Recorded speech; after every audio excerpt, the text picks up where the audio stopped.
Example మీకు చెప్తా. నేను యమలీల చేసిన తర్వాత ఘటోత్కచుడు సినిమా షూటింగ్ చేస్తున్నాం. ఒక పాపని ఎక్కించుకొని సైకిల్ మీద తొక్కుంటూ వెళ్ళాలి.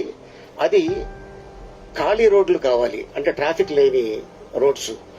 ట్రాఫిక్ లేని రోడ్స్ అంటే ఎక్కడ ఉన్నాయంటే అది మాదాపూర్ హైటెక్ సిటీ దగ్గర. ఆ సినిమా చూడండి మీరు, ఘటోత్కచుడు.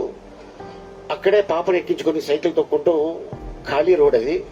అప్పట్లో చెప్పారు షూటింగ్ చేస్తుంటే, సార్ ఇక్కడ 2 ఎకరాలు తీసుకోండి, 2-3 ఎకరాలు, ఫీచర్ చాలా బాగుంటది అన్న.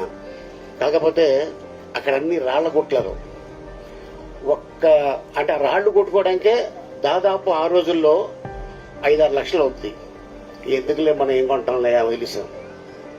కానీ ఇప్పుడు అదే గుట్టలో, అదే హైటెక్ సిటీ దగ్గర ఎకరం 70 కోట్లు ఉంది. డబ్బులు ఉండొచ్చు, కానీ కొనడానికి స్థలం లేదు అక్కడ. నేను హీరో శ్రీకాంత్ ఒక 2 ఎకరాలు కొందామని కారులో డబ్బులు పెట్టుకొని వెళ్ళాం. అడ్వాన్స్ ఇద్దాం ఆయనకి. ఆయన ఎకరం 20 లక్షలు చెప్పాడు అదే ఏరియాలో.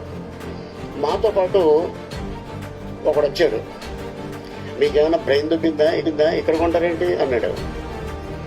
ఆ రోజు ఆడు చెప్పకపోతే అప్పుడు 20 లక్షలు ఎకరం, ఇప్పుడు అదే ఎకరం 80 కోట్లు. ఆయన్ని తీసుకెళ్తాలో 80 కోట్లు పోయింది మాకు. అందుకని భూమి కొంటున్నప్పుడు మీకు ఆలోచన వస్తే డబ్బులుంటే కొనేయండి. ఎవరికి చెప్పొద్దు. ఎవరికైనా చెప్తే వాడు డెఫినెట్ గా ఏదో వంట పెడతాడు. మనకి లేనిపోయింది టెన్షన్.